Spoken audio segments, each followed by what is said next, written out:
Good. So,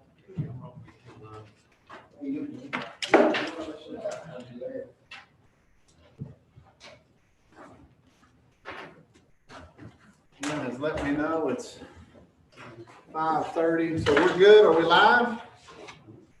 Okay. Well, we'll go ahead and call this meeting to order. This special called work session, the Marion County Board of Education.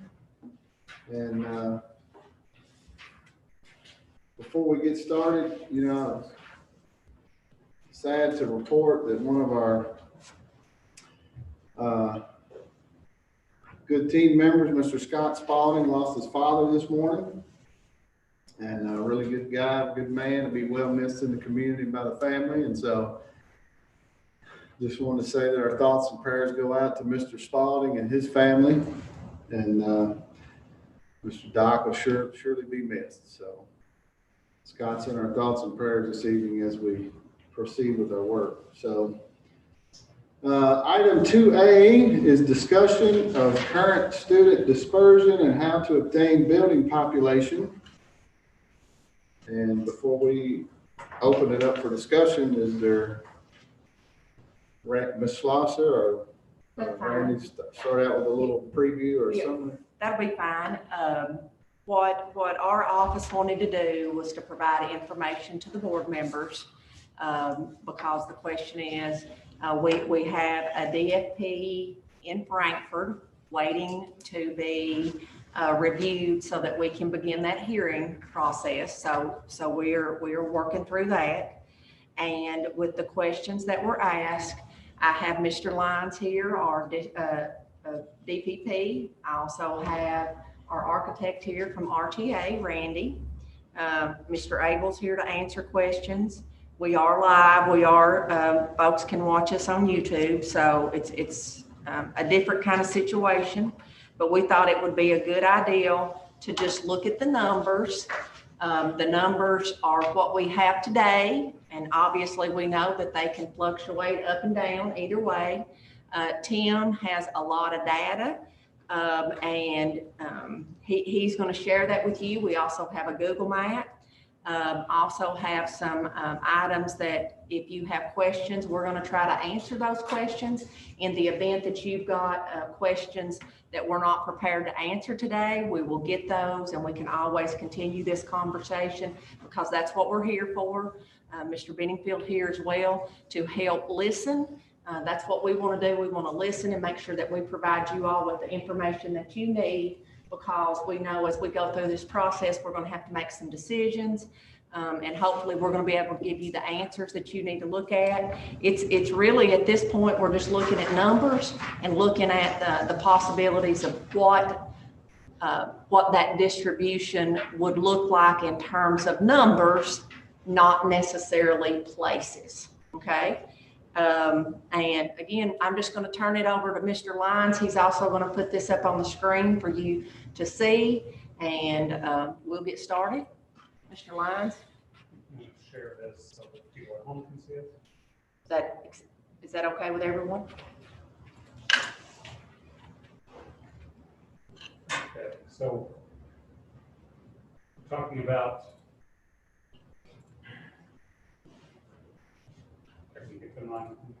okay. So you're talking about distribution of students. Is this what you want to start with? Yes. Start with the Yes. So this Google map I did, it's very rough, but it is based on data from into the campus. Each one of those points on that map represents a student. And the purple are the West Marion, the yellow is the Lone Elementary, the green is Calvary, and the blue is Glasgow. I put in these sort of rough borders about to where they can correspond in real life.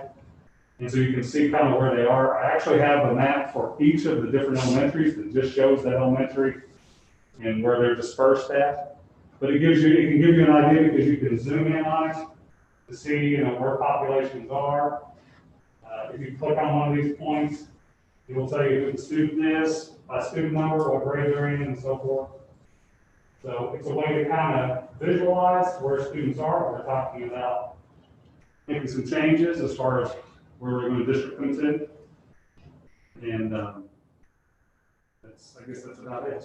I know that was one of the questions that you all had asked, is that if we have a map and we can look at where our elementary school kiddos go. I know another question that's been brought up in the past few years is kids going to different schools. And pretty much what we have, and Tim can confirm this, is we have a situation where we're not turning anyone down in the event that they want to attend a different elementary school. So, Tim, I wanted you to share this. Okay, this is your, these are the school change requests we got for 2021. So the left-hand column on that shows the students that are attending that school from out of area, from another area in Marion County. So in Calvary, we have 15 students that are attending Calvary who are actually living in either Lebanon Elementary, Glassback, or West Marion area. And then the 17 are the students that live in the Calvary district that are attending another school outside of theirs. Okay, does that make sense? That's what those numbers mean. And so you can see about the number of kids that we have in the different areas, which ones are leaving areas, which ones are coming in, and it balances out pretty good, as you can see. Does anyone have any questions about that? There was a time in Marion County when we had 2 middle schools that there were folks that were making requests to go to one of the 2 different middle schools. And that's not an issue anymore with our reconfiguration. And right now, if we have the room and our schools do a good job of making room for those kiddos. And so Tim has a list. There's actually a form that folks have to fill out if it's out of area. And so he's got a list of all the names and all those kinds of things. So we have that, but you know, we can't show names. That's fine. Can I ask a question? Yes. So is a sign on your right, that would be the 21 year, or what, or this is just? This is current school year. These are the numbers for this current school year, yes. So there's that big of a jump from Lebanon Elementary and West Marion as far as kids moving to other schools, or?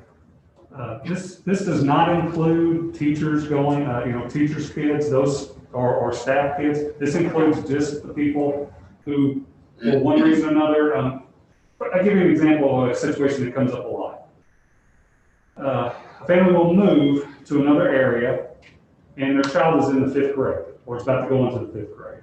So if that child goes to another district, another school, some do, a lot of them do, but they will have to move again the very next year. So, we'll sort of grandfather those kids in for that 5th grade year. So some of those are because of that. And the principals get this form before I get it. So the parent makes the request to the principal. The principal will decide whether they accept it or not, and then they'll send it on to me. And typically, if they approve, then that means they've made space for them, they've got the resources for them, then I approve it. Because really, when you come down to districting, it's really about balancing resources. That's what we're talking about. We're not, if it were up to me and everything was equal, we could just let kids go anywhere they wanted. But we don't have the resources for that, so we have to have these school districts, and that's why we divide them up that way. So anyway, that's a typical example of one. And you'll have siblings then of that kid that's 5th grade or something. It can get big quickly when you're talking about families. So, but I have not had to turn anyone away. Principals that accept them, they want the kids. Most cases, they do want the kids. So, I do send each one of them a letter letting them know they are not entitled to that seat in that school. Where we run into a overcrowding issue, a transportation issue, an attendance issue, a behavior issue, we can tell them to move to the school they're supposed to be districted for. Say, for example, because we typically won't provide transportation unless it just fits bus schedule, we got plenty of room on the bus and so forth. If they're tardy every day because the parents bringing them, then that'll be one of the interventions we will make, is to move them to their district school, because then they can ride the bus and they'll be on time. So I send all of them a letter letting them know what the parameters are, but I don't typically have to revoke it because they want to be where they're at and they comply, so.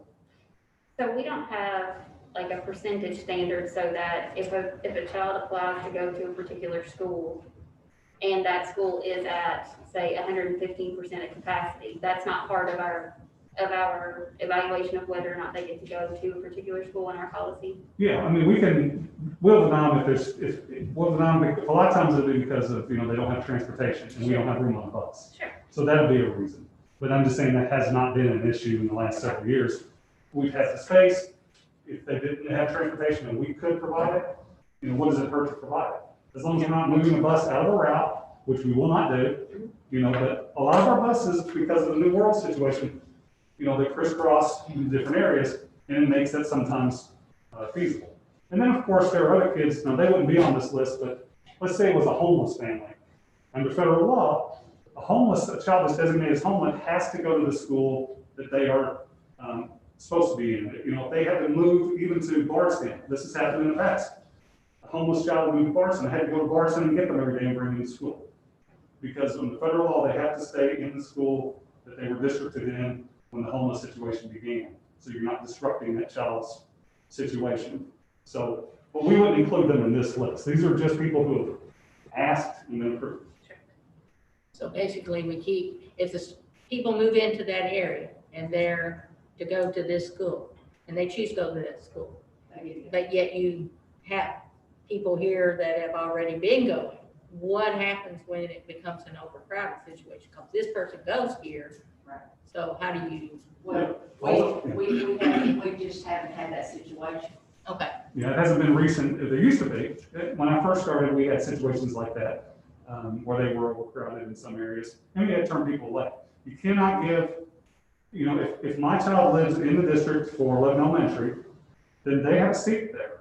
And they're gonna get that seat before somebody from Calvary or West Marion or Glasspack are gonna be given that seat. And it's the same thing with out-of-county students. With the only exception is teacher students. They're allowed to bring theirs in under guidelines from the state.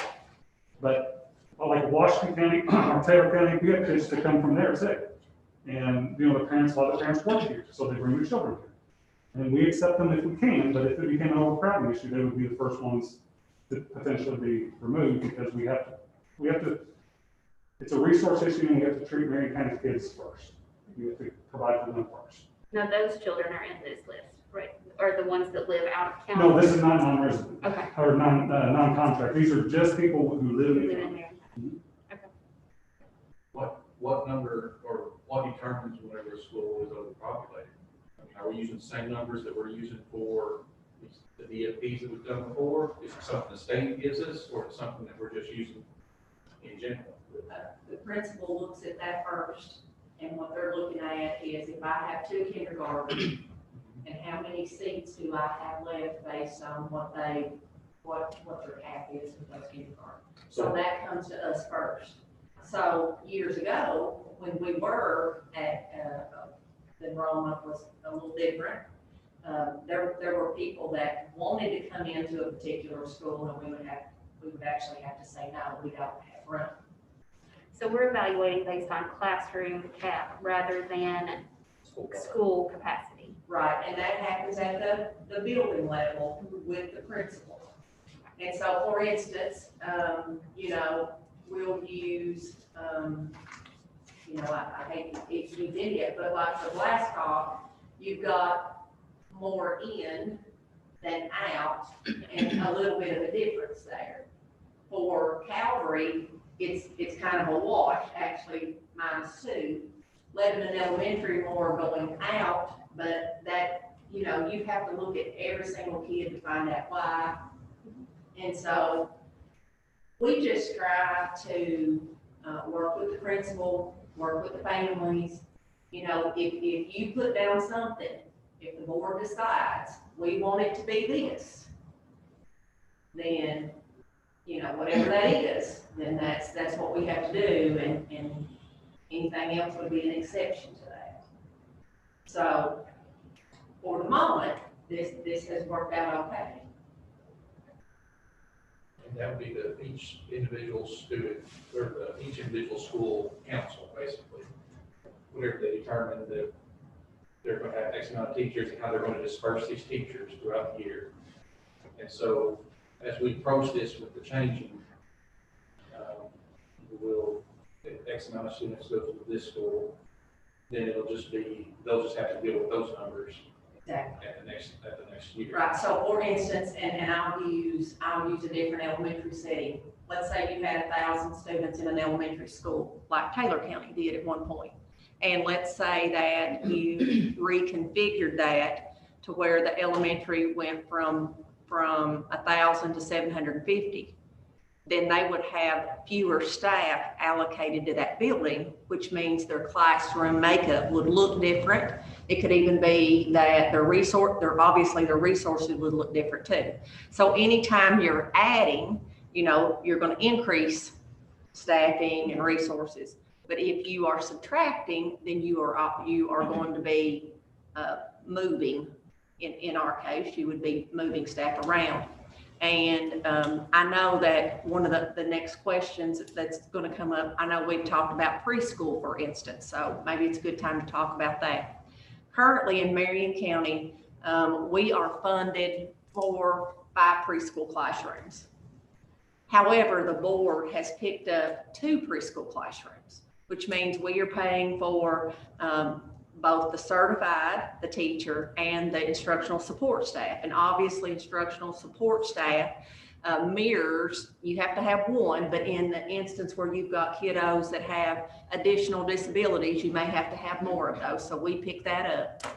There's also an additional playground that is required by the state. There's certain, in the facility, you have to have different for that classroom versus other classrooms, a sink, a toilet, and so on.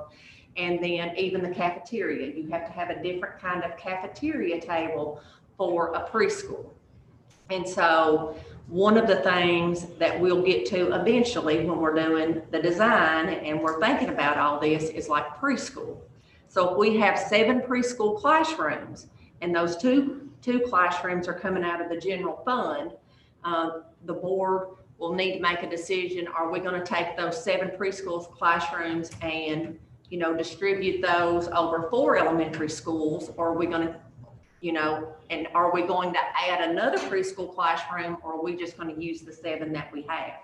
Now, when you start looking at our preschool numbers for this year, and I'm sure that COVID has had something to do with this, because parents are, if we're going to do it virtual, I'm just going to keep them at home. Let's just call it what it is. And so we actually have less than 100 students in preschool this year, but we have 7 classrooms. So when we start having this conversation, we'll have to decide, are we going to continue with 3 at Glasscock, 2 at Lebanon Elementary, and 2 at West Marion? If we add an additional preschool classroom, then that's going to be an additional general fund expense. Or would we move those around? And then there's busing that goes along with that. When preschool kiddos are on the bus, you have to have an assistant on there. Sometimes we use students. Sometimes we just use students, and sometimes we actually have an adult. And we've talked about that before, a driver's assistant. And so there are some expenses that go along with that we'll have to make a decision about. So when we looked at the numbers, and I'll have Tim go ahead and pull those numbers up if you want to pull the numbers up for like what the enrollment is for each elementary school, you'll see that we have the preschool included. All right. It's just the numbers. So I don't want you to get too hung up on the fact, because I know we talked about that we can put preschool there. We can't. Right now, we're just talking about the kids that we have right now. And that would be a little bit further down the road. But right now we have 100 kids in our district enrolled in preschool, but we have the ability to have 140 with the number of staff and classrooms we have, if that makes sense. And we basically took the number of students at the elementary that are enrolled, and we divided it out 2 different ways. 1, everybody being equal, and 2, we did, if I remember correctly, it was the DFP was to be for 350, right? And so if you divide it by 4, you're gonna have each elementary school having 357. If you do the 350, it's just a little bit different. And that's with using this year's enrollment, if you wanna show that. If I can go back to this, just one more thing I wanted to say about this. The part is, don't think of this as competitive in any way. There's lots of different reasons why people do this, and need to do this. Well, most of it has to do with their jobs. So it is not, this doesn't reflect choices of people, what they think is a better school or not, you know. It's mostly just, in my experience, it's mostly about what is best, what works best for that family. So you can't think of it in terms like that. I just want to make sure that was clear. And then, numbers, she was speaking of right here. And these are as of, well, it says the 8th, but I'm pretty sure I updated those on the 11th. So those are numbers that we have today. And the top graph shows an equal distribution. If we had equal enrollment, the bottom graph shows what the DFP number 4 enrollment would be. And then you can see in the plus minus column, those would be approximately the number of students that would need to move from those areas. Let's go ahead and do that for you.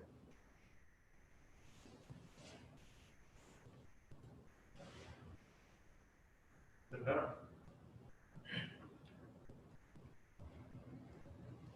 On this bottom one, I know that the capacity for Black Hawk Elementary School is 375, as listed on the DFP. Are these other numbers are not capacity, right? Those should be the capacity that are on the DFP. I took them off of the DFP sheet. I mean, Lebanon Elementary School on the, as we shift it on the DFP should go from, I think the 541 is what KDE says it is, the 400 on the capacity is what we talked about moving it to. Am I off base, Randy? You are correct. You are correct. So- KD had calculated the capacity at Lebanon at 541, but we made some adjustments to renovate some of the standard classrooms to accommodate some of the other program deficiencies to reduce that capacity down to 400. Because always keep in mind that KDE looks at a school and determines capacity based on standard classrooms. And then the capacity at West Marion is what, 417? That is correct. So do you want us to? Well, it's just apples to apples, because right now we've got Glasscock on DFP enrollment. We're actually using the number for its capacity rather than the enrollment that we would be putting in that school. So what would the numbers be? If we can change it right now. Yeah. Change what? So on some of these numbers, DFP number 4 enrollment, I think, For cap, are we do, okay. right. This was a question I had earlier for Randy, and he explained it to me. We still have to make that 1,450. So that right there gives us the 1,450, correct, Randy? That's correct. And so KDE is using the 2019 SAR report to calculate approximately 1,450 elementary school students. And obviously, you all have much more updated information about the number of elementary school students that you actually have today. And my only comment is I think the enrollment at Glasscock actually had to be below its capacity in order to kind of meet that 85% threshold. So West Marion's enrollment would be 375. Glasscock would need to be lower than that so that everything shook out. So I think Glasscock might, help me out, Randy, 325 maybe, I think is what we talked about when we reviewed DFP number 4. It's just a comment on capacity versus enrollment. So with regard to Glasscock, that 375 is its capacity rather than projected enrollment at that school. Yeah, I'm basically on this capacity figure here, yes. But the other schools are not, those are not their capacity numbers. West Marion's is 417, and Lebanon Elementary School under our new DFP would be 400. Okay, there are two numbers that I have on here. There's a 350 for Calvary. It says 350/400. Right. Glasscock 375/375. Elementary. So you're saying the second, the It would be the slash left number? hand, it'd be the left hand number. Okay, I mean, I can update those. So this would Calvary be 400? that what you're saying? I don't think, I mean, we're talking about two different numbers. So you've got DFP number 4, projected enrollment, and enrollment is on the left side of the slash, whereas school capacity is on the right side. So you want him to change this word to capacity? I just want to see us pull the same number Okay. for each school, so that we're looking apples to apples in each Okay. school. She's got, what she's saying is Calvary should be 350. Yeah. Glasscock should be 350. I think Glasscock, when we talk about shifting things at Glasscock, the projected enrollment there would be around 325, with West Marion being the largest school on enrollment because its capacity is 470. Well, we still have to get to the 1,450 students though. Okay. So if we put Gotcha. everybody at 350, then Then we're not that- getting to the 1,400. And so I'm saying West Marion would be at 375. Correct, but then you still have 25 more you got to put somewhere. Gotcha. That's where the numbers is. Yeah, that's where I ended up putting 375 at Glasscock and Okay. 375 at West Marion. Okay. As the projected enrollment. Okay, But obviously, this conversation is getting into the details of how all that's gonna shake out. So so, what is the appropriate number to put up here? Because when he changes this number, it changes the plus minus column. Am I correct? When you change that number, Yeah. then that gives the board what they want to look at is what the movement looks like. So just tell me what numbers, I mean, I was just going on this because, yeah, so just projected enrollment, and I think the enrollment is the left side. So you may have had it right, I know that capacity for Glasscock is 375. yeah, so I got both numbers is Are 375. we talking about putting projected enrollment numbers up is the number we need to achieve the, okay, are we putting actual students on projected enrollment? The way that it is now, if you put the actual students, you would have 100% capacity at Glasscock. And then with the other ones being at what, around 85%? That's probably what you're talking about. Do you want, so are you wanting to see equal percentage wise, or are you wanting to see equal student wise? I just want to see, if we're talking about enrollment, then all of the projected enrollment numbers. So Tim, the information that you had in there may have been right, and I'm taking from it that the capacity of Glasscock is at 375. So I think I'm remembering something from that conversation that we may need to pull, like we may need to put Glasscock under 100% capacity so that we achieve that 85% enrollment rate across our 4 schools. So 85% of the 375? Is that what you're talking about? Possibly. So there's, I think, okay, there's a DFP line here. Yeah. So I think, Tim, you had it right. because Yeah, I think, exactly. we had adjusted the numbers at the last board meeting where this was actually approved before it got sent to KDE. So that every elementary school, as projected into the future with adjustments made, would be above that 85%. So that ended up being 350 at Calvary, 350 at Glasscock, or I'm sorry, 375 at Glasscock, 350 at Lebanon, and West Marion at 375. And that still meets all the 85%. Yeah, that's- puts us at 87.5% for. And that meant when we made some other adjustments, specifically at Lebanon, to take away from some of the standard classrooms that were inflating that facility's capacity, that made every elementary school compliant with that 85% rule, correct? Sorry. No, that's why we're doing this. Okay, so we're projecting enrollment. Give me just a second here. Kim, can you print this out? Sure. Uh, I'll give you a copy. So we're projecting enrollment, Randy, just for me to be clear. Calvary 350, GES 375, LES 350, Yes, and West Marion 375. correct. Okay. And that was all in the attempt to show that, And that gets us to 1450. yes, that was all in attempt to get to that 1450 enrollment number, which KD had as their number based on the 2019 SAR report. So that sums to 1450. Okay. So before we go any further, I know, you know, Mr. Eubanks, you had mentioned that we probably need to have this work session in the last meeting. So I just want to give you an opportunity. Is there anything, like, is there specific questions you have or ideas or things you want to discuss? Kind of what we saw distribution, you know, I think that was one thing I wanted to see is what does our distribution map look like of where our kids at, where they live in comparison to where they go to school. But then I guess also, you know, if we look at, you know, so when we get to, especially into this plus minus here, so we've got to have 142 kids to, you know, to meet that goal of Calvary. Mm-hmm. Where, you know, how are we going to get to that number? Where are they going to come from? Yeah. You know, how are we going to achieve Without these losing enrollment goals? percent. I think is kind of what I was thinking. We're going to have to send a kid up with it. We're going to have to send kids to different schools.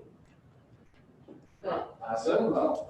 how are you gonna do that without losing the percent that you have to have at the other school? Because they have to maintain the percent in order to. But Glasscock's capacity is listed on our DFP as 375, and we have currently 440 children going there. So Glasscock is over 100% capacity. There's room to, I hate the word pool because that's not the way that I'd like to think about redistricting, but there is room at that school to move enrollment down without losing the 85% capacity requirement there.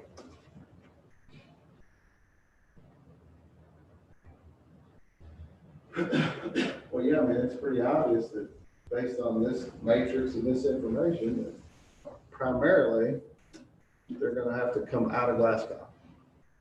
And again, that's, I mean, I understand what you're saying. It's just, I don't want to think of it as pulling children out of Glasscock. I'd rather it be a more holistic approach to looking at what is the best way to achieve even enrollment so kids can get equal access to opportunities across the district, no matter if they live in Loretta, Gravel Switch, or wherever. So,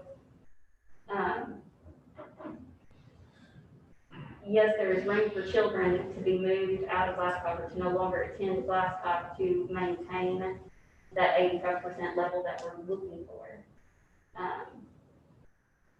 But again, it's just, I think we have to look at the whole picture and not just pulling kids from one school and plunking them in another.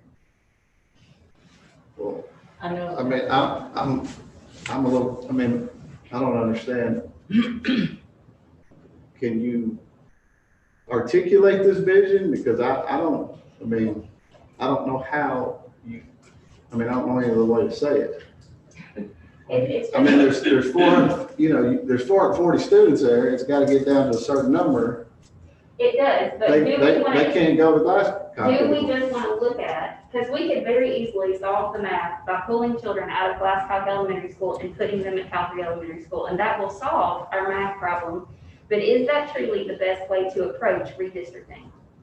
I don't think that that's the best way to approach it, is to just pull children out of one school and put them out at another. I don't necessarily think that the numbers say that they have to directly go from Glasscock to Calvary. But they got to come out of Glasscock and go somewhere. And so then that means if they go somewhere else, then we would have to move students from those schools to some, you know. So we're gonna rearrange. There's got to be, you know, there have to be some shifting, but obviously the primary source of these students is going to be Glasscock. Glasscock at 375 is full capacity, and actually, if you just ran 85%, that drops you all the way down to 318 students. Yeah. So you still have an abundance of children there.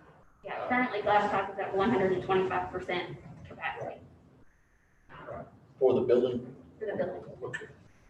For the, I mean, For what KDE For the building, recognizes. yeah. yeah,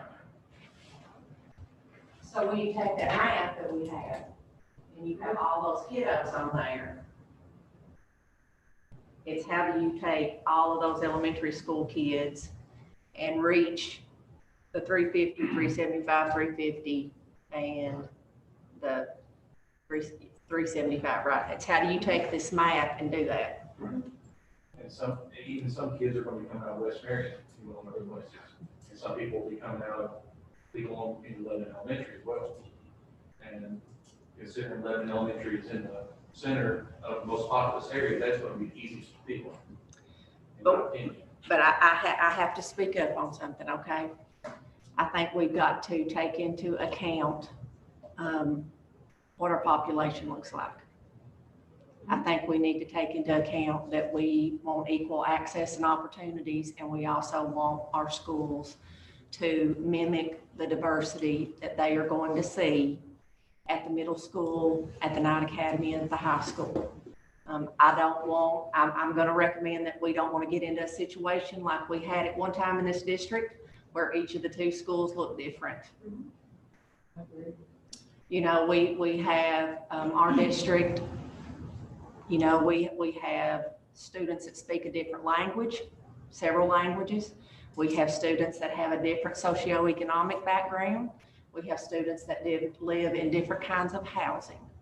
And I don't want us to put ourselves in a situation where there's one school that is drastically different from the other three schools because of where they're located. I'm going to, that's my one thing that I want us to think about as we go through. Capacity or not capacity, that's important. And on that front, I think we could potentially look at, I mean, this map is wonderful, and I sincerely appreciate the effort that it took to plot these. But I think there is technology out there. I think there's potentially also consultants out there that would give us an independent perspective on looking at these. And with the technology out there, we could decide as a board, if we want to achieve level enrollment and level access, then do we want to look at drawing our attendance zone lines to ensure that our racial makeup of each school looks the same, that our free and reduced population at each school, the ratios are the same, our special education services needing to be provided at each elementary school is also the same. So, you know, I think we can have these conversations, but I also know that all of us have skin in this game quite a bit. So I would like us to consider either looking at technology, whether it's a program like TransFinder that some other school districts have used to help them with this process, or having a consultant altogether come in and help us kind of look at, because, you know, you don't see, there are some natural breaks in our map, but when you look at it, there's not, you know, you're not seeing these big, at this perspective and at this level, you're not seeing these big gaps in between school attendance zones. Population at the end lines are very close. And so I, like you, Mrs. Slosser, I don't want us to get into a situation where our school district is gerrymandered in such a way that our schools look drastically different. And then when they get to the middle school, they're encountering individuals that they've never had an opportunity to get to know and talk to before. So I'd just like to put that out there as an opportunity for us to consider utilizing some outside support for this process as well. Absolutely. So can I ask a question back to the map, to the numbers? Just so I want to make sure that I understand what the board's looking at. So when we talk about the 350, 375, 350, 375, that is if everybody was at 100%. No. That is if everyone is at the 85%. No, whereas That's Glasscock is still at 100%. That's one school at 100% and three schools in the 80s. that just gives us the number that we, Yeah, that enrollment column gives us the 1,450. so, Tim, can you copy and paste that and then do another one, and then we can put everybody at capacity, because getting that, what we hope that she, I think, I I mean, more want to understand if every school is at 85%, what does that look like? Maybe not 85% of the 350? just take last copy and make that 325, correct? No, 375. No, that's full capacity. I thought that's what we were doing on Glasgow. But what I'm saying Oh, is, you're if saying everybody else right Is here is 85. at 85, then let's make Glasscock 85, and then do another column down in the bottom, and if everybody was at full capacity, 100% what it would look like. I mean, that kind of gives me a visual. Is the 85% off of this number? No, just change that to 325. The second one at Glasscock, all right? 325? Yep. Now, that doesn't give us our 1,400, that doesn't give us the enrollment we need, but that would tell us that if every school was at 85%, thereabout, that's what it would look like. Now, what I'm saying is, if we copy that, Tim, and then we take that last column and we put full capacity. Copy this whole thing? Yes, please, Copy it right here. please, yeah. And then all the way up, there we go. So full capacity at Calvary would be 400. All right. Then 375, Yes. and Lebanon Elementary, 400, 400, and 417.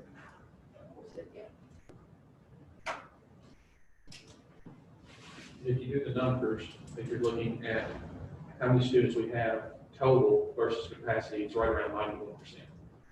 Instead of the 85 that we're talking about. We have 1,450 students with capacity to hold 1,582. We currently have 1,450. That's Well, our, that's what that VFP4 enrollment above sums to. This sums to 1592. But I mean, our 2021 enrollment is 1,450. It's 2020 enrolled with preschools 1438. That's what we currently have. That's what it is as of yesterday.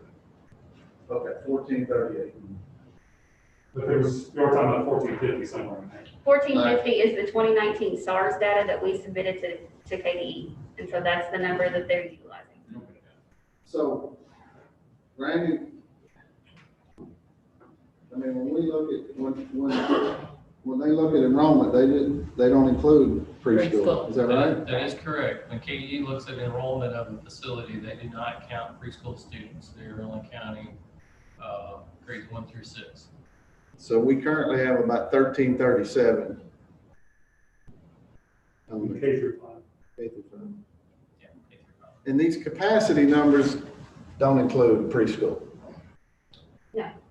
That's correct. Those capacity numbers do not, because they, again, So when we say Glasscock has its capacity of 375, that doesn't include its capacity for preschool students. that is correct. So when we were looking at these earlier numbers, we were looking at, we're looking at capacity not to include preschool, right? Like the 375 does not include the capacity for preschool, right? That is correct. In Lebanon Elementary, the capacity does not include preschool, correct? Correct. But the 1,450 that we're using includes preschool. Now, the 1450 that KDE uses does not include preschool.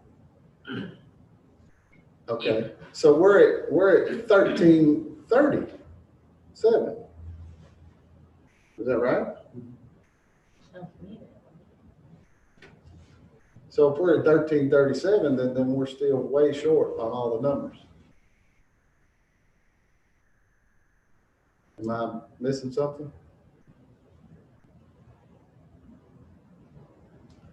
I think it's just a matter of the 1,450 is what KDE utilizing. It's a number that we've given them as part of our data report. It's just not in the current year. So we're looking at current enrollment and they are not for their target. Did Our we, enrollment will be down this year. did we have 1450, whatever number we give them, was that an act, I mean, did we have 1450? 2019. On the we SAR, will pull that. I have the SAR data for it.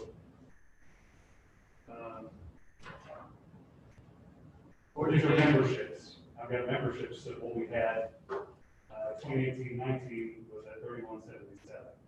But that's That's K through everybody. 12. Is it broken up by elementary? It is working with elementary over here. So you have Calvary, Glasgow. I did both membership and average daily membership. Those are two different numbers. But membership is basically what occurred on the last day. And that's all of your enrollments for the year, subtract all of your withdrawals, and then what you have on the last day, that's what your membership is, and that's what's sent to the state for the funding. The average daily membership, I made a graph of this, and it shows, the orange shows the average daily membership, whereas the blue shows the membership. So those are two different numbers that are reported. And but for the most part, like for the elementaries, they fall very close together, as you can see on these graphs. But I mean, is there anybody that, What he's asking is how did KDE get the 14? how do we come up with this 1450 number that we're using? Because, let me just, are we even beyond that, is it, I mean, do we want to talk about this and talk about planning and talking about building a plan using the real numbers? Or are we just gonna come up with it? I mean, it looks to me like our real number is 1,337. Now, we all know that can fluctuate a little, but I don't think it's gonna go to 1,450 or down to 1,100. So are we gonna use 1,337 or are we gonna just add 100 and what is that, 13 imaginary students? Because that's a pretty significant number. It is, but when you divide it amongst 4 schools, that's 1 classroom. Right. But we're It's talking one about, classroom for an entire we've been talking about 1,400 plus students and fitting them in at 85% capacity to capacity, and we're including the preschool totals. Of 1438 is basically what we're using. But yet the capacities don't reflect the preschool capacity that we already have built in. So if we added those capacities, like 3 at Glasscock would take that up by 60 and 2 at Lebanon Elementary would take it up 40 or whatever, But this is the way, like, not utilizing those capacities is the way that we do apples to apples. Because even if we want to look at, like, the capacity of Glasscock versus Lebanon Elementary School. Lebanon Elementary School has a ton of classrooms that can fit 25 kids. Mhm. But if you take the standard classrooms at Glasscock, which is what KDE utilizes to identify buildings capacity, and you divide that number of classrooms by 375, the standard classrooms at Glasscock only fit 18 and a half kids. So this system, KDE's evaluation of determining a building's capacity, it grants us the structure to look at each building apples to apples. So if we're evaluating a building on its capacity, then that's what we're evaluating a building on.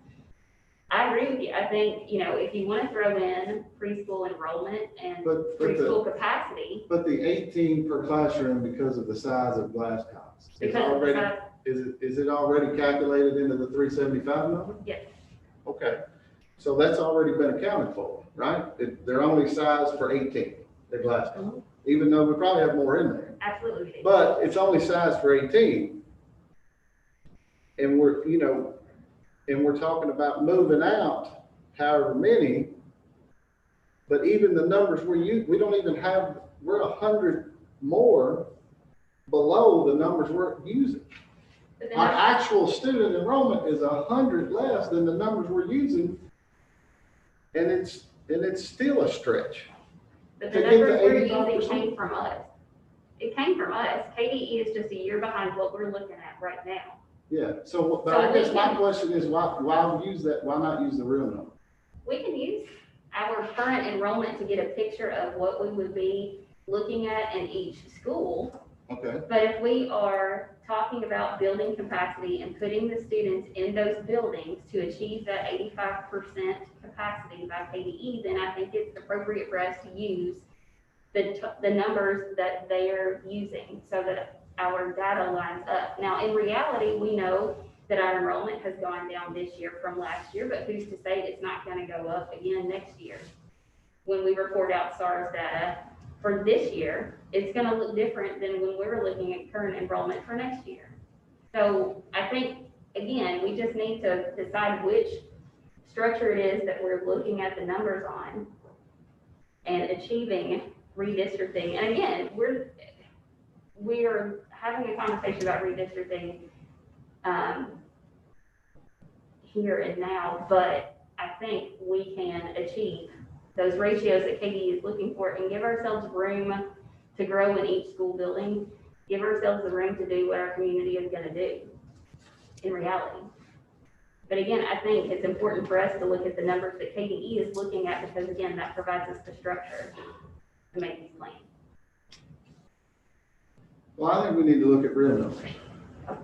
Because, you know, what we're doing tonight, or what we, you know, we're not gonna submit that to Katie anyway. I mean, we're looking, I mean, in my viewpoint, the reason for tonight's discussion is to say, you know, if we build this building or renovate these buildings, how are we gonna disperse the students in them?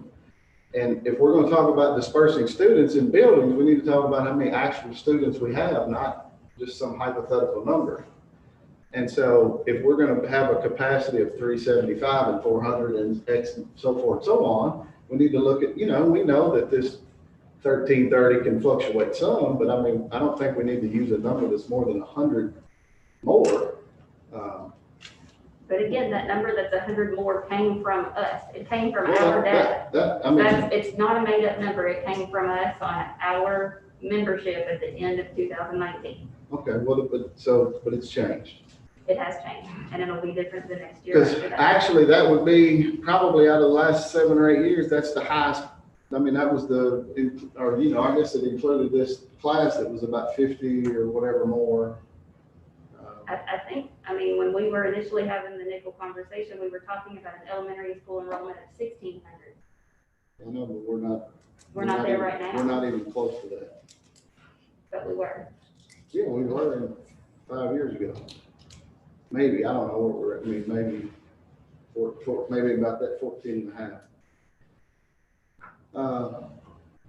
So we're gonna look at 85% of these capacity numbers.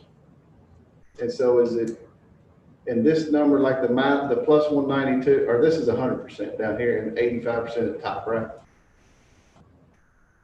So essentially, big move from Glasscock and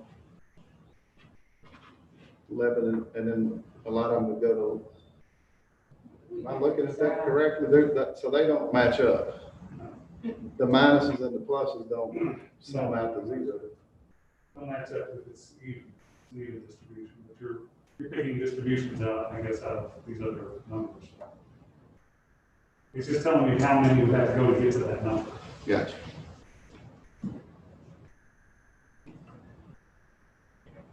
So Jim, have your questions answered, or you got any thoughts?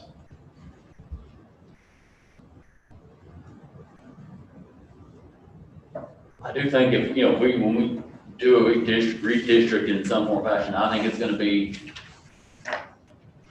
you know, pretty complex. I don't think we can just say, you pull from this school, I think it's gonna be, all right, well, you got this school, this school, this school. It's gonna affect every school, a lot of people. In the last time we did a redistrict, I know we kind of, like the process of like how that went. Did we hold a public hearing or some, like an open forum or A committee? With equal distribution of all elementaries among parents, teachers, administrators and board.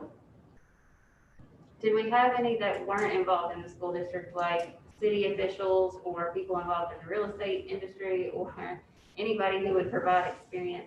Not listed as a crossover with someone else, but we had 4 parents, 4 teachers, the principal for each building, the superintendent, PVP, and transportation board members of the last committee that we found, that we've had. But as far as I know, there is not anything definitive. That was just something that Marion County decided to do. I suppose we can decide to make it if you want.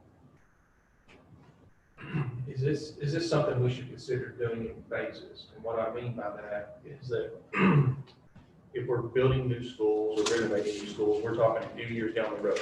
To whereas right here, right now, we are way overpopulated at Glasscock.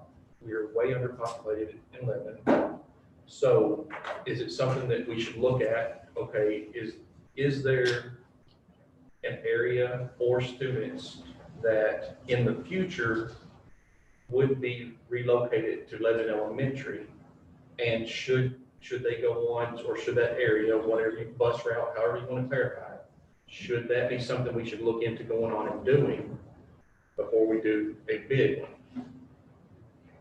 So let's For just, instance, you would go ahead and look at what Lebanon Elementary would look like if you gave Glasscock some relief yep, and you added some enrollment. you don't want to be moving kids twice, obviously, but if there were going to be kids that were going to end up at Lebanon anyway, to go on and give Glasscock that relief somewhat. You wouldn't want to move a kid from Glasscock to Lebanon for a year and then to Calvary, obviously. Or even look at Calvary right now, it's 208, what's capacity on it, 240, 250? So right now, obviously, if capacity is at 250, if we decide to do the Calvary route, you could still even go on and move kids there.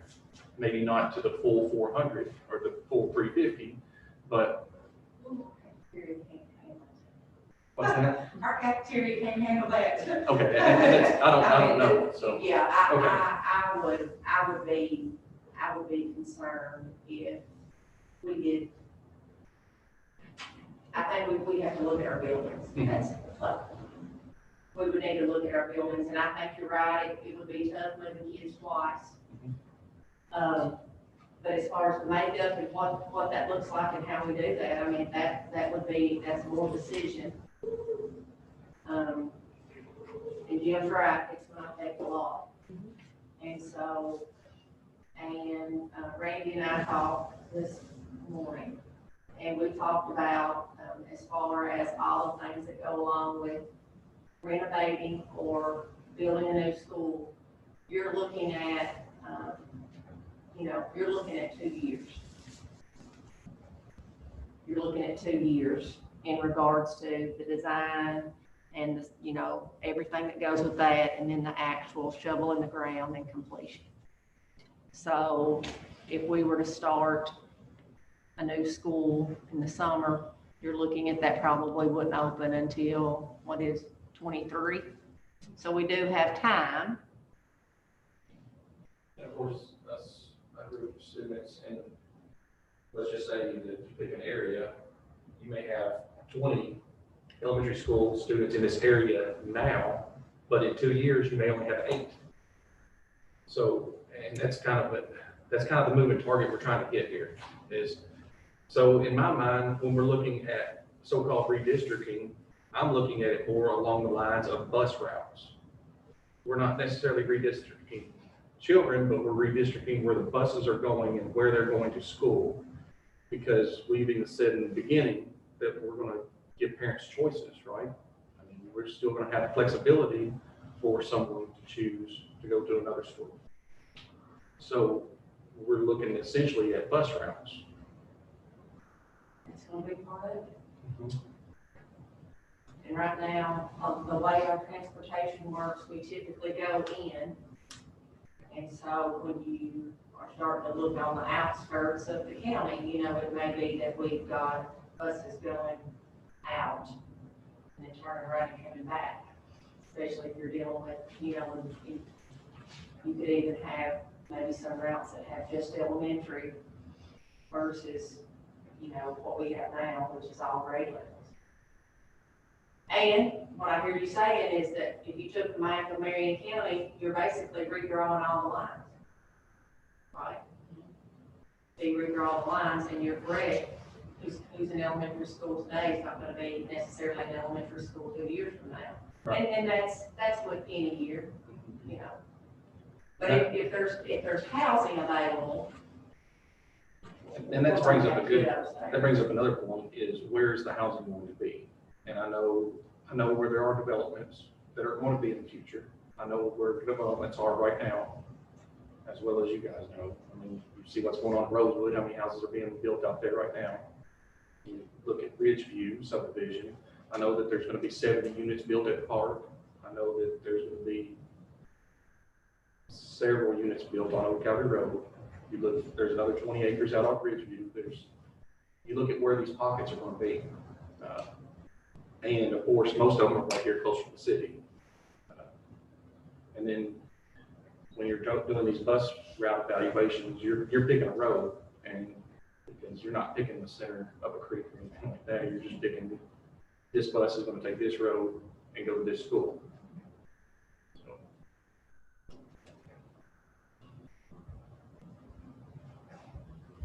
So if we look at this shift, and again, I understand they don't directly have to come out of Glasscock and go directly to Calvary. Maybe some go to Calvary, some go to Lebanon to Calvary, West Marion to Lebanon, or whatever that looks like. The end result would be a minus at Glasscock and a plus at Calvary, essentially. The end result of whatever movement needs to take place for that to happen. But I guess a question I had was, if there was a shift like that of 100 plus from, say, Glasscock to Calvary, is it as simple as saying that the resources would move with the students and there would still be as many services offered and resources for students, or would how would that move impact that? Well, it's similar to what Mr. Lee was saying, is when we do our site-based allocation, it would be based on the number of students assigned. Something else that just to bring up also is our Title I funding. Our Title I funding is also tied directly to student enrollment. So there would be a different amount of resources in some of our schools, I'm gonna say it that way, than others. And each school will decide how to use those resources. And so if there are more resources, then you would have additional classrooms, obviously, and you maybe would have, let's say, an interventionist that you normally would not have had. But on the flip side of that, if you have a school that has a lot of enrollment and a lot of resources assigned based on student enrollment, and that shifts, then you're probably going to be looking at a different set of resources, because that site-based council will determine what those look like. Now, Title I, we don't determine what that looks like. That comes down from the feds. They tell us what that looks like, that's assigned, and then the principal works with the council to allocate that out.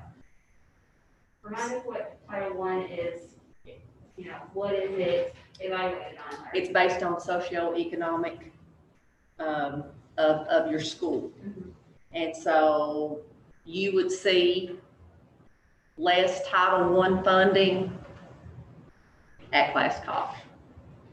You would see additional Title I funding at Calvary, but you also would have a larger number of students to serve. So a lot of times folks will say, well, a bigger district, it's more money, but you have more students to serve and things like that. You have more staff, but you also have more needs. And so it would look different. Now, in our case, you have X number of staff. And so as we shift populations and we do our staffing allocations, that would also mean that your homeroom teachers would be fewer. So if you had 20 homeroom teachers and there were fewer students, you may now go down to 15 homerooms. I'm just using round numbers. So then those 5 teachers would need to be assigned to a different building. And assignments obviously are based on certification. I can't assign a high school teacher to an elementary or elementary to a high school, but those would have to be moved. And that's an assignment that this office makes. But I think the benefit of, the time that we have in between saying, here is our redistricting plan and here's when it takes effect, it gives people the opportunity to say, yeah, I'm fine with this potential reassignment if it's out there. It gives people an opportunity to move if they want to. It gives people the time it gives us time to evaluate our open enrollment policy and see if we need to tweak that, not only to see what's happening with the capacity at the school a child is going to, but what happens to the capacity of the school that they just left? And is that going to put things too out of whack to where we end up with a situation like we got right now?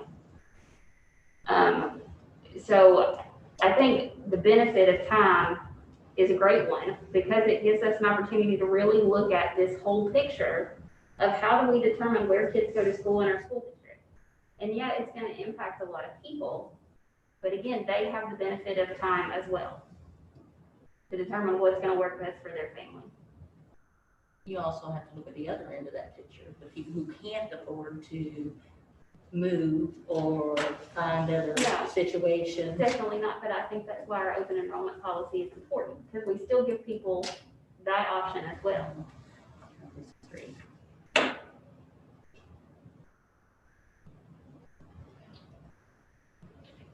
Any other questions or remarks? The main reason why I thought a work session would be good is because, obviously when we put this out there, KDE had questions on it. I think if, when this goes to the Kentucky board, they may have questions on this, on the same thing as well, like, okay, how are you gonna do this? So I just thought it would be good for the, as a board, if this question's asked, if this plan were to come to fruition, the gears are turning on, right? We know kind of the process of what has to happen. That was just kind of my intent, is kind of being preemptive. Yeah, let's talk,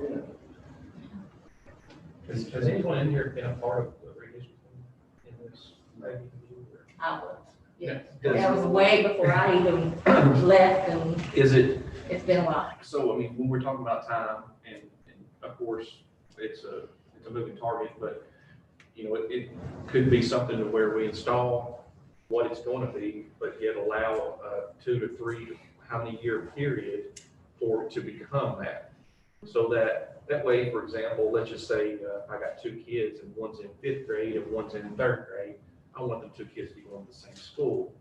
It still gives me time to either get the kids through there, or it could be my decision to want to move both kids at the same time. And I think it's going to be, something very important to give parents choices, to let everybody know, to let them speak their mind of this, and to also equality, like what Laura was talking about. Everything, diversity, everybody, let's make it as equal as possible.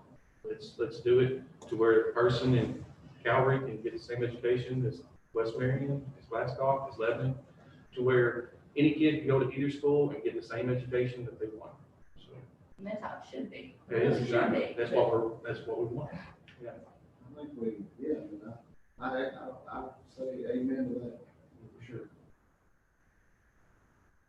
And the closer we get to this committee work, I think we could probably even find some folks, and Tim can probably tell us a little bit of the history. Today might not be the day, about how this redistricting worked. Because there were some instances where folks were grandfathered in, and you had a lot of empty classrooms waiting. What we found is if you have the resources, and you can be transported, But then those kiddos that maybe have a different circumstance, maybe mom gets up early and maybe her shift starts at 6 and she can't get them to school, you know. So, I mean, there'll have to be a lot of things taken into consideration.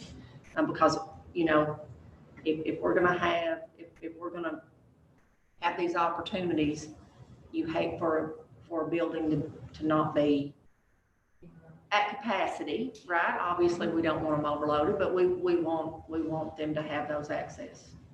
And it'll be a big change, and a lot of people, like you said, it'll be impactful. And I've got notes written down about what you all talked about, the technology on the TransFinder. I've also written down the word transportation because that's going to be a big thing about what that looks like. Looking at consultants. Obviously, I will reach out to superintendents and talk to them who've been through this process, preferably to find one that would have some similar demographics to us and similar size and shape on what that looks like. And that we all agree that racial makeup, free and reduced lunch, special ed services, all those things are real important.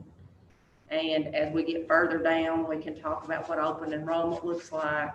And the more time that we let folks know that this is what it's going to look like, it will give them more time to determine what their life looks like. So it may be something that we want to do sooner versus later so that folks realize, hey, elementary school may look different in our house in the very near future.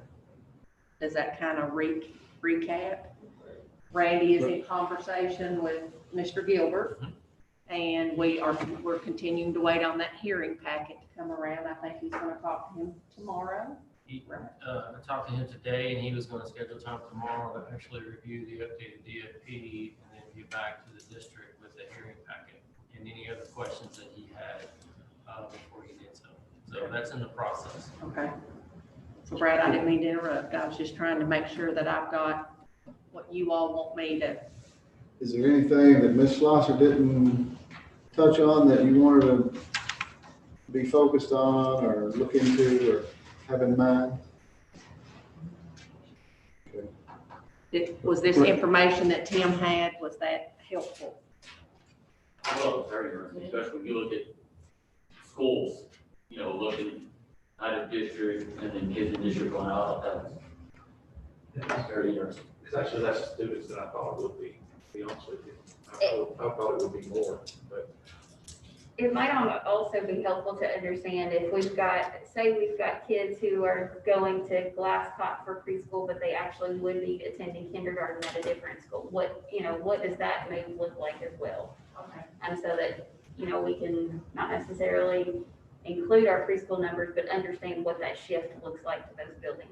Right, and what I was going to suggest to the board is that when we first really got ramped up and was really trying to figure out how can we ensure that all kids are ready for kindergarten, right? Everybody kindergarten ready, that's one of our big dreams. We actually had community, early childhood, and that's something that we can look at. So that'll probably even have to be a different kind of conversation because it's not just about where are they going to go to school and enrollment, but also about what financially can the board commit to, and then also how does that impact our other partners here in the county, because we are very fortunate to be able to work with our Head Start and our daycares and all those kinds of things. So just a different kind of conversation, but it will be important and it will impact transportation.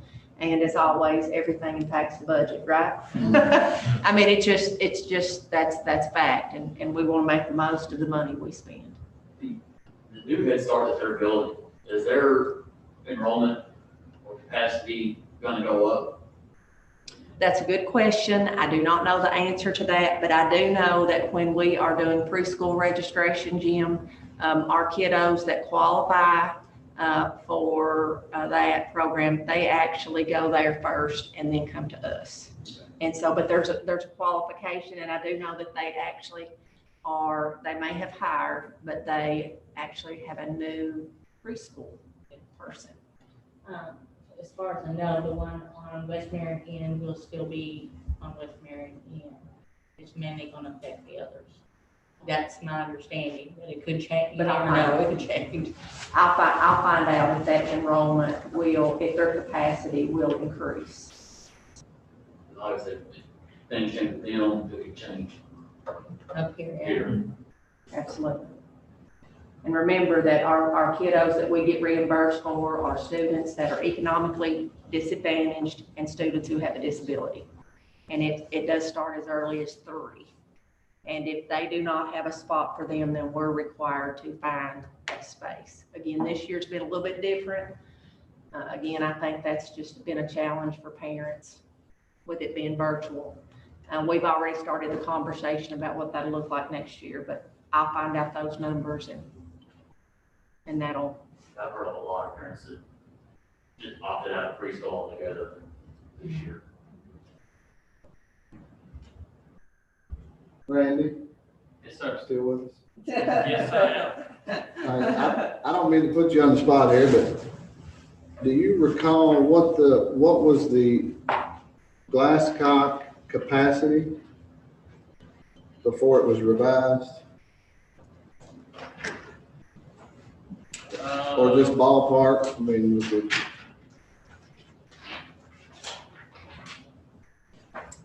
I do not recall. I'm looking through my notes to see. You're talking about before we started this DFP, like on the old DFP, what that capacity was, for instance? Yeah, for instance, at some point it had a different capacity number, right?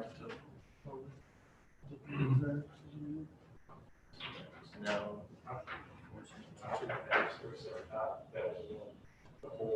I think we'd probably be looking back at the 2015 one, I would assume, Oh, is with it? that number. Yeah, Is it? that's what I would be looking for, and I don't seem to have that in my. So it's been 375 for a while. It has? Okay. And then you said did we make a revision to Lebanon? We made a significant revision to Lebanon as part of our last conversation because KD had calculated Lebanon's capacity at 541 because it has so many standard classrooms. Okay, And so the latest version of the DFP that the board actually saw and the one that got submitted to KDE showed renovating a significant number of those standard classrooms to serve other programmatic efficiencies like the art and the music. I think we're looking to expand some of the administration area into a classroom. okay.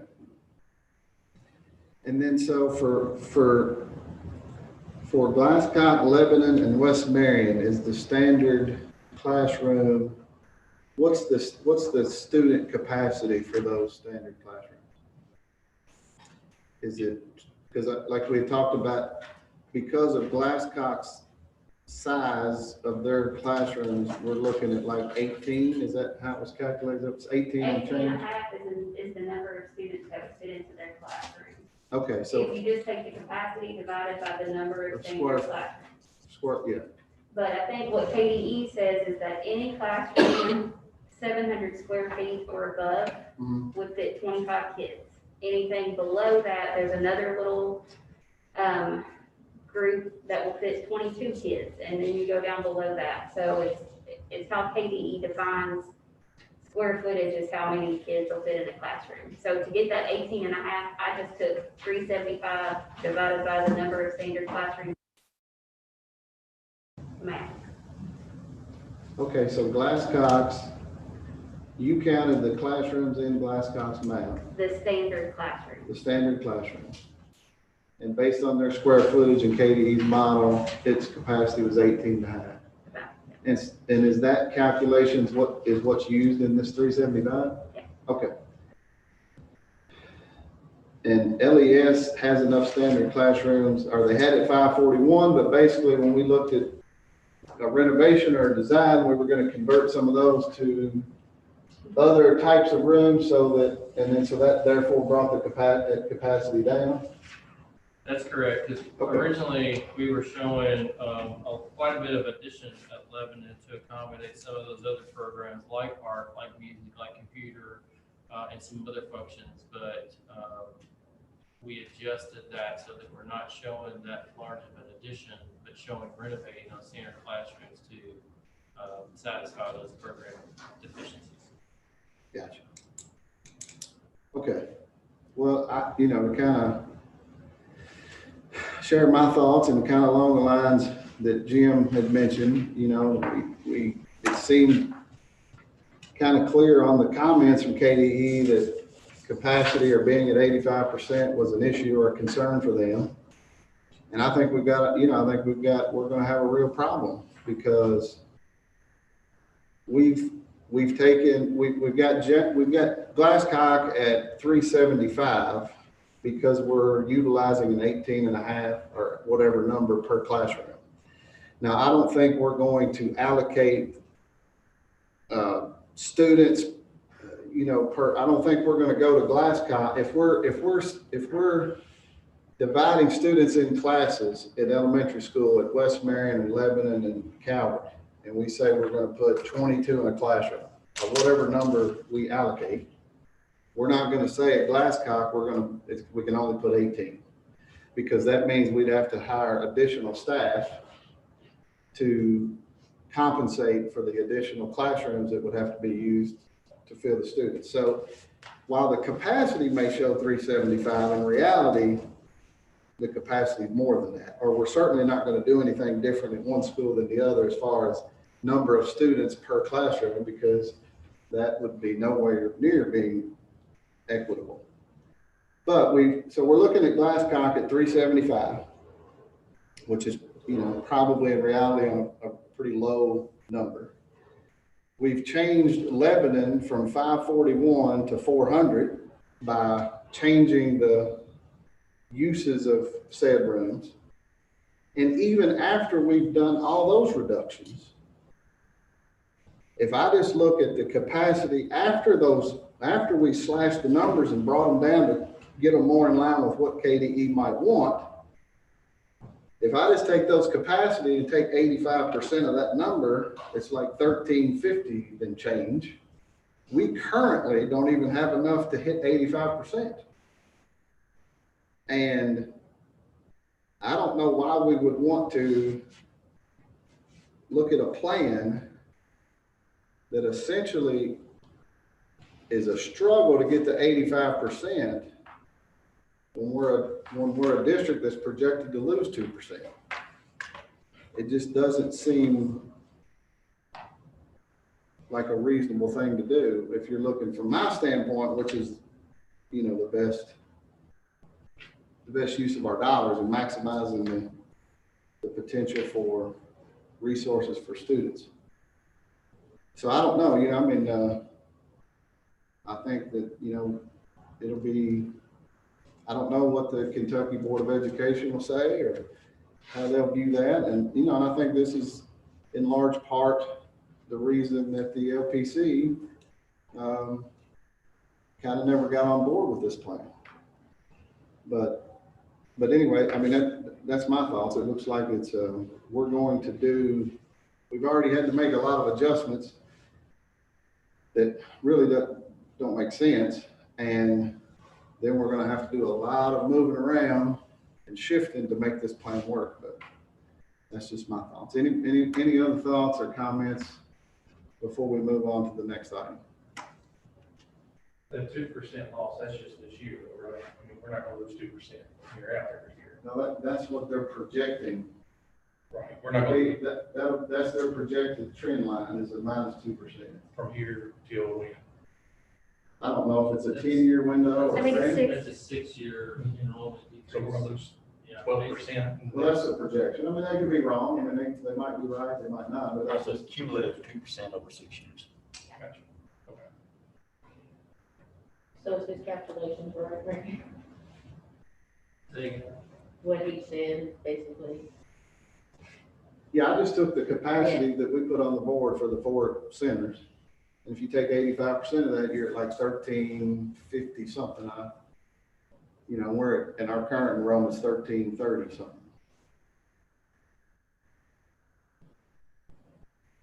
And in my view, that would be, in reality, we're still going to put kids in Glasscock at 23, 24 students to a classroom clip, whatever we're currently doing. So it's, you know, it's just gonna be a lot of empty space. I mean, maybe we can, you know, reassign it to do something different or something. I'm sure we'll find, you know, try to do the best we can with And it. sorry to interrupt, that's why the capacity comes out to be so different than what we in reality feel that it is. We have 440 children, not counting preschool, that attend Glasscock Elementary School right now. And while that school is crowded, it isn't what people would traditionally call overcrowded. Right? It doesn't feel that way in reality. The reason that the capacity is what it is because we have classrooms out there that are identified on the architectural plan as standard classrooms. Yeah. Then we have another bunch of classrooms that are identified as resource classrooms, as preschool classrooms, as FMD classrooms. At Lebanon Elementary School, those designations aren't there.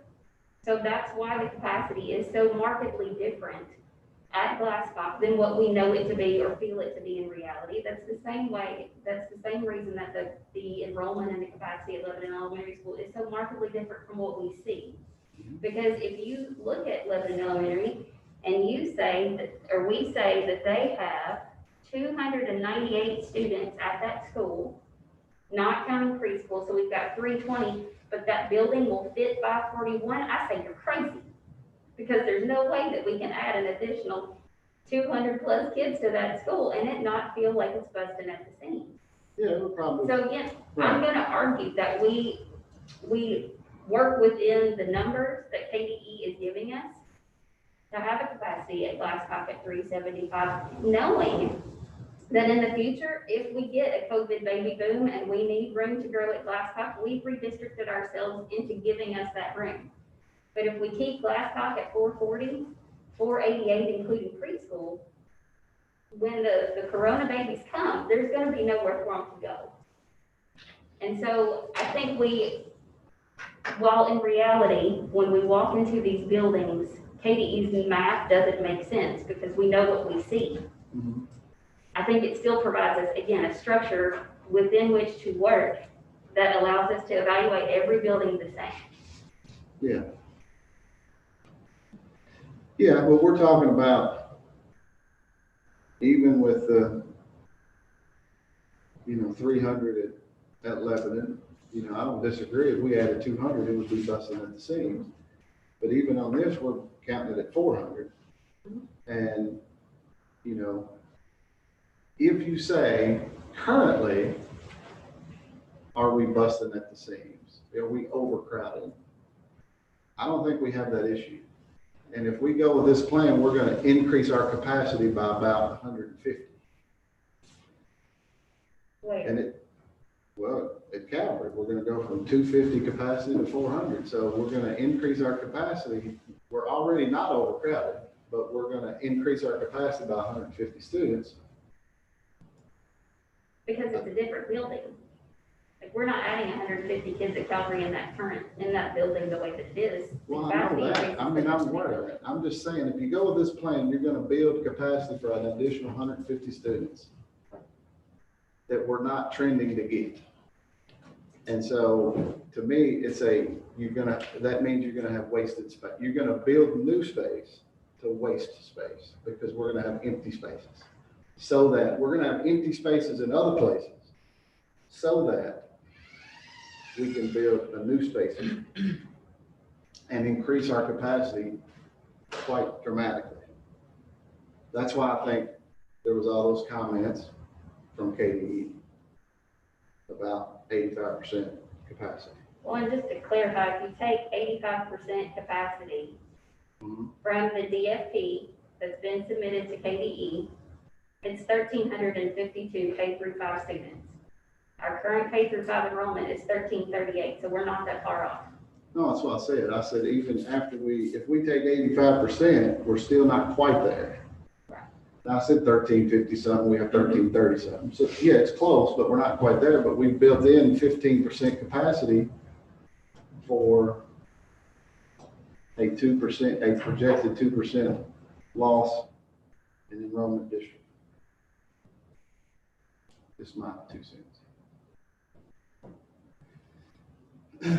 Anyone else on item number 2A? Okay. So we'll move on to 2B. And, you know, I put this on the agenda, so I guess I can start it. I just, you know, I kind of shared a little bit of it at the last board meeting. I mean, our BG1 for the high school is approved. And I assume by all technical measures, we can start that process. Is that right, Randy and Ms. Foster? Yes, we actually had a conversation this week about, since we got through the holidays, that the plan would be to have an initial meeting next week with Randy, myself, Mr. Abel, and Mr. Spalding, also Mr. Peterson, to begin the process of the design phase. And I have actually sat on those on a different side, not as superintendent, but as a high school principal. And typically what happens is you will actually have a few folks from the high school that will talk to them about the needs that they see in their world. And so Randy will guide us through that process. And our plan is to get started on that next week. One of the items that Mr. Lee and I spoke about last week was, when you look at the description on the BG1, is that we did not specifically see a roof, and we all know that that's been a big issue at the high school, but Randy assured me that that was part of the scope of the project. So obviously, if we're going to spend that kind of money, we want to make sure, A, the infrastructure is addressed, number one. B, which I guess goes right in line with that, is the requirements that are mandated, whether that's handicap, fire, safety, like the vestibule and things like that. So our plan is to begin work on that process. We did discuss the fact that we are dealing with a renovation, which is much different than a new facility. So as we go through this design process, we'll also be talking about how we will need to work around the fact that we are going to have students in the building. So as we do this work, we're going to have to phase that in. So we're looking at, once we get the scope and approved and ready to go, then we could be looking at about an 18 to 24 month project, maybe less. Just depends on, obviously, weather and different things like that. When I was high school principal, that's when we redid the ATC. I know that there were times that there were actually ATC teachers that assumed space at Marion County High School so that they could work on that renovation project. So hopefully we can figure out some ways to relocate some people, especially as we start working on, specific areas. So, as far as the overall project, you're looking at total project cost, correct me if I'm wrong, 14 million, about 14.2 million. That is correct. And that's total. That's total cost. That includes fees and all of. Did that, I'm sorry, did you say that does include a roof? Yes, it does. Okay. It's just not in this space.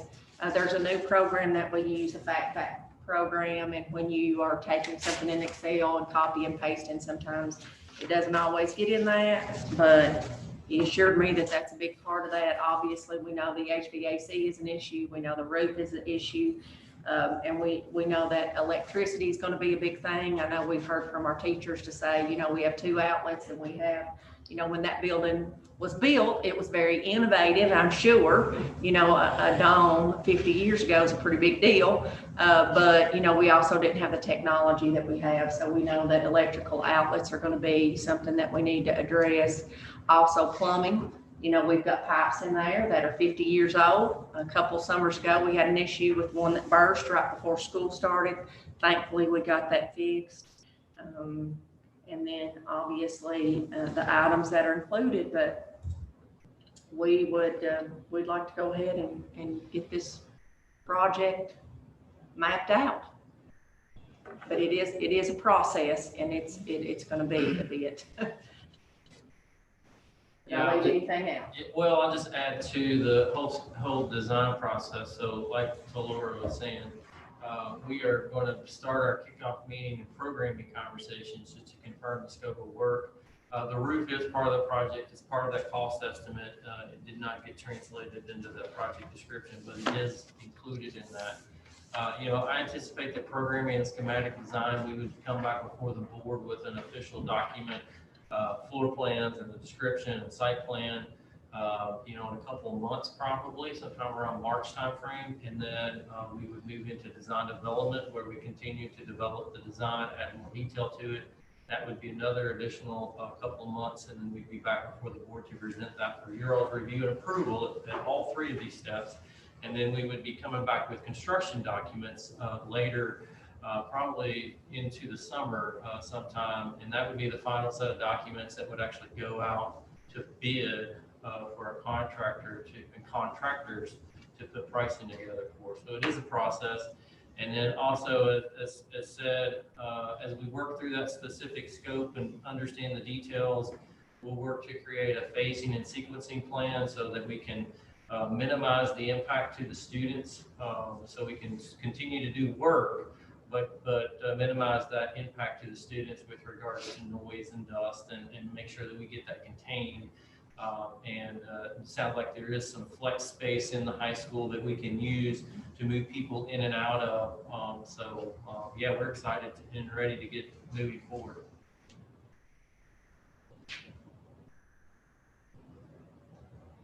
Okay. Is there any board member that has any hesitation about starting this project? No. I do. Rank, I want to ask, does a BG1 have a finite life? No. So, As a matter of fact, in order to get this BG1 fully processed, we had to go back up and clean some stuff up from the past, because there were still some open BG1s from previous projects that were conceptualized but never moved forward. So they're at KDE as long as forever, I guess, until the board takes further action. I have some concerns. Yes, ma'am. Well, it will be removed from this one, since we're doing this one. If you're moving into the high school, you will be removing it from this BG1, basically. Because the description of the high school is captured in the BG1, it will not be part of the DFP. Okay, that's right. Okay. That is correct. So once you've identified that as a project, it no longer feeds into the DFP. You take that off, and then it doesn't get calculated into the district need either. So it changes the cost and bonding and everything that comes around for that? It doesn't change the bonding, but it does change the district facility need, because it calculates everything in priority 1 through 4. And this being a priority 1 project, it would have been included in that district need, but it doesn't impact the bonding. And the bonds, we think we've discussed this before, the bonds will not get sold until we have a bid in hand from our contractor. So that'll be, sometime this summer, hopefully, when that will occur. So bonding for this project, is what you're saying? Yes. So my basic question to the board was, what's plan B? And what I mean by that is, as we all know, our potential bonding capacity report that we got was tremendously higher than we had been looking at in the past. And that essentially happened in about 3 to 4 weeks. We probably gained about $8 to $9 million in bonding potential in about 3 weeks due to interest rates. And while there's no way to project interest rates or know what they're gonna do, just like we couldn't have projected that increase, if they stay where they are, that's great. I know since we got that bonding potential update, the 10-year treasury has moved from 0.6 to about 1.1. So it's up 0.5%, and we'll be bonding money in 10 and 20 years.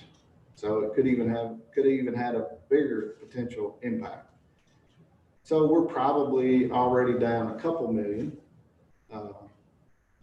from that time. So my question would be, if we commit to this plan and we spend $15 million, and then interest rates do go up, then what's plan B? Like, if there's not, if we just went, if interest rates return to where they were a year ago, and we were at 30 million or 31 million or whatever, somewhere in that range, and we spent 15 million on the high school, and we had 15 million left, and we spent 11 or 12 at Calvary, then what would we do at Lebanon Elementary? Or what would we, what's plan B? If interest rates return to just which were extremely low a year ago, they were still extremely low. But if they return to where they were just a year ago, and we've already committed 15 million, then what would we do? Well, I would say that plan B, we have a plan B with the BG1 for the high school. So our BG1 that we approved for the high school includes an additional 5,900 in square footage. We're adding 5,900 square feet to the high school.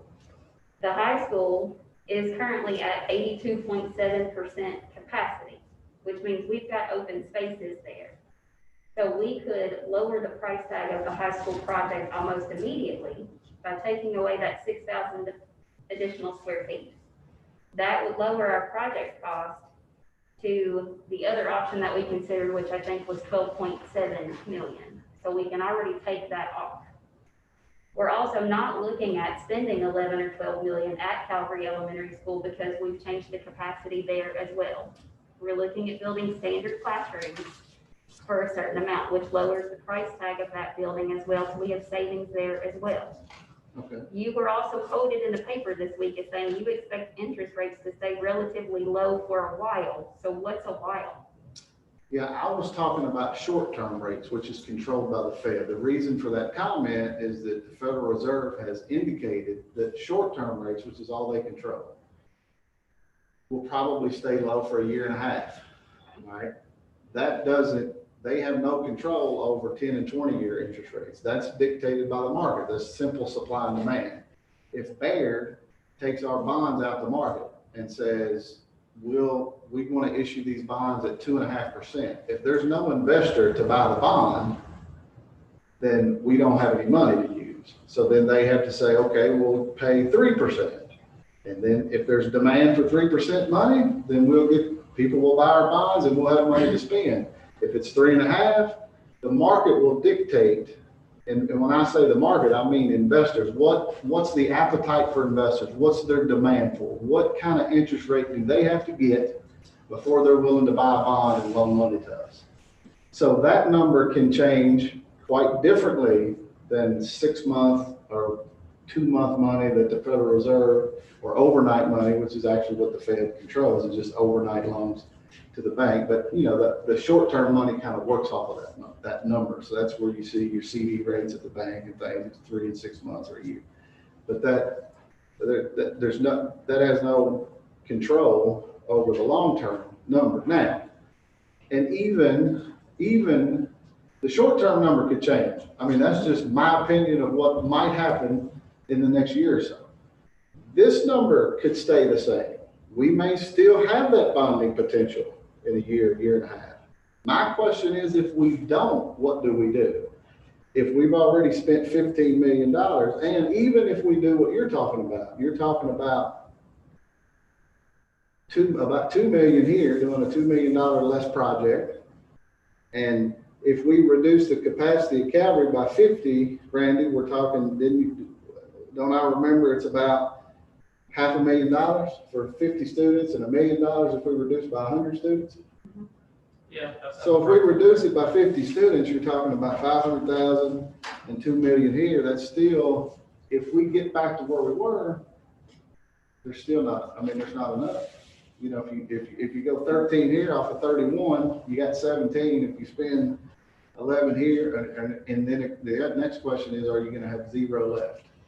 So are you advocating for waiting on the BG1 at the high school to see what the market is going to do? I mean, is that what you're advocating for? No, I'm advocating for, to see if this BG1, if we're even gonna be able to do this BG1. I mean, this DFP, if this DFP gets approved. Nobody knows, is it? Say again? Nobody knows. I know that. So I guess my thoughts on the BG1 is we can do this. We've got flexibility with this, correct, Randy? Quite a bit. You know, we can take and do things bits at a time.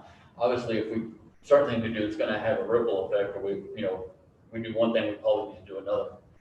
My thought is taking this BG1, kind of hitting some key points at the high school. Like, we know we need a roof. Maybe like the science lab, HVAC, some of those things, like hitting infrastructure stuff. Yeah. That would, I think when we look at that, hitting some of those key infrastructures, we're looking at what, like a $7 to $8 million range. Yeah. Which I think is more manageable with uncertainty of a plan going forward. Yeah, I think that would work.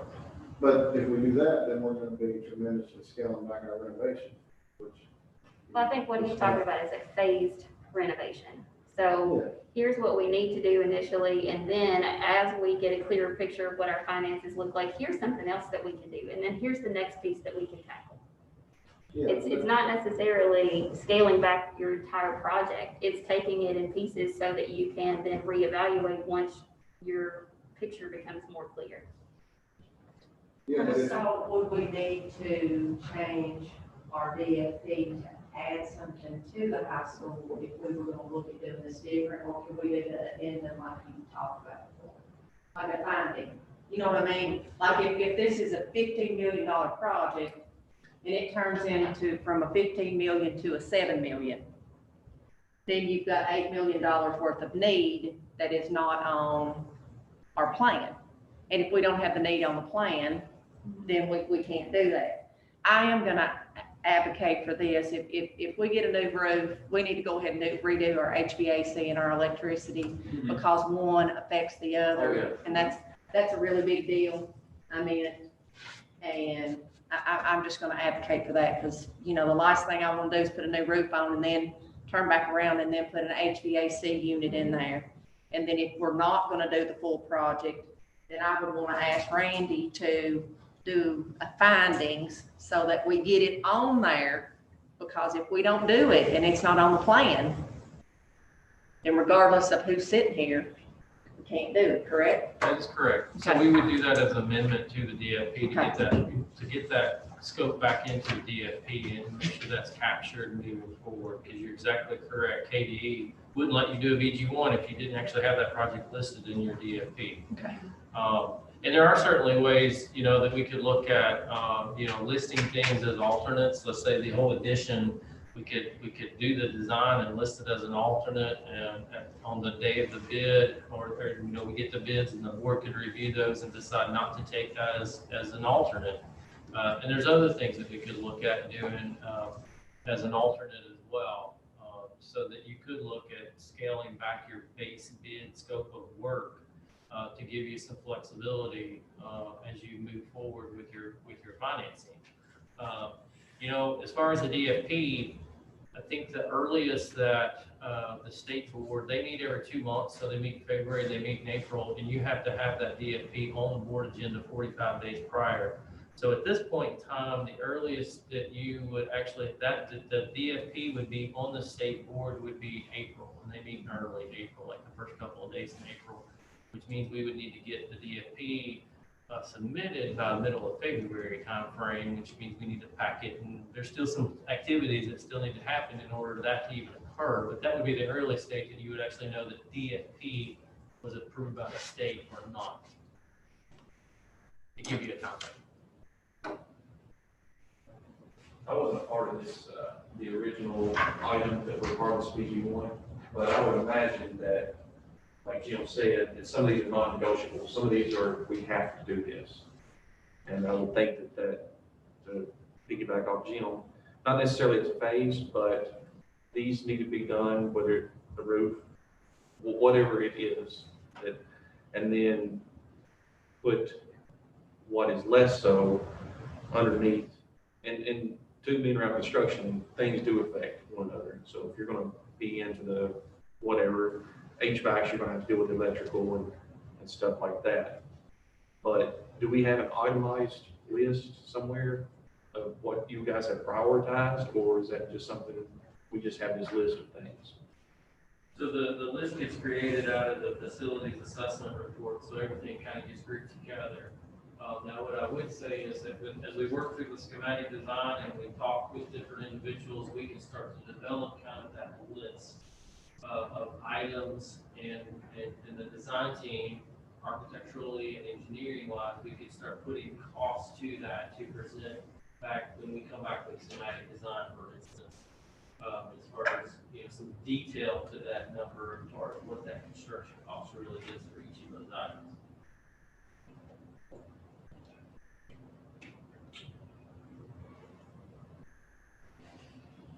Any other thoughts? I have one. I was just under, once we start, under the assumption, I know assuming it's bad. Once we started this and we sent out the bid, we're bidding the whole thing. Is that all right? Or are you just bidding it in little pieces at a time? Well, yeah, I mean, I would assume that the BG1 as approved was kind of a comprehensive project and we were doing all of this. You know, but as I said, and it was suggested, we can start to look at things as alternates, add alternates. So on bid day, we could actually get separate pricing for different components of it. For instance, the addition is a really easy alternate. You know, everything that's kind of adding to the building, we could get a separate price for that, and the board could choose whether to accept that price or not on that date in the future. So it's not necessarily everything or nothing. It can be broken down into smaller components that the board could then review and decide whether to move forward with or not. And you all are absolutely not committed to do anything associated with the project really until you all have the bids in hand and approve the bids and you know, assign a contract with the contractor to actually start the work. Well, that was one of my concerns too. Once we did this, sign a contract, we're obligated to pay them whether they build it or don't build it. Is that not? Well, not 100%. You know, they will bill on a monthly basis, and there's language in the standard KD contract that you all could cancel that contract, and obviously there's some things and some issues to work through with that, but you all are not fully committed even when you have a contractor on board. And we could work through the entire design process, do schematics, design development, construction documents. And then at that point in time, you know, we're in the middle of the summer before you all even decide to put the project out to bid, which you all would definitely know for sure where you are with the DFP. And I'm sure that Beard would be coming back to provide a bonding update during those ensuing months as well. Thank you, Randy. Anybody else? Well, I guess, you know, just my concern was the same argument and the same debate during the process was, you know, something could get shortchanged. And, you know, when we got that spike in bonding potential, then there was enough to cover you could do all these projects. And that's great, but if not, which one gets shortcut or gets lessened? And, you know, it looks like that the plan will be to work through the high school, and if we need to scratch some items off the high school, that's what we're gonna do, and just make sure we get the infrastructure right, the roof and the HVAC and so forth. And that was my concern, and you know, I don't know that This DFP may get approved, it may not, I don't know, but if it doesn't, and we've had to go a different direction, and we've already started these projects, they may not be comprehensive, it may have been more efficient to do it a different way. That's my thoughts. Any other comments before we adjourn? Okay, I guess I need a motion to adjourn. Go ahead. Carrie motions and Katie second. That's good. All in favor, say aye. Aye. Meeting adjourned, the work session adjourned. Karen.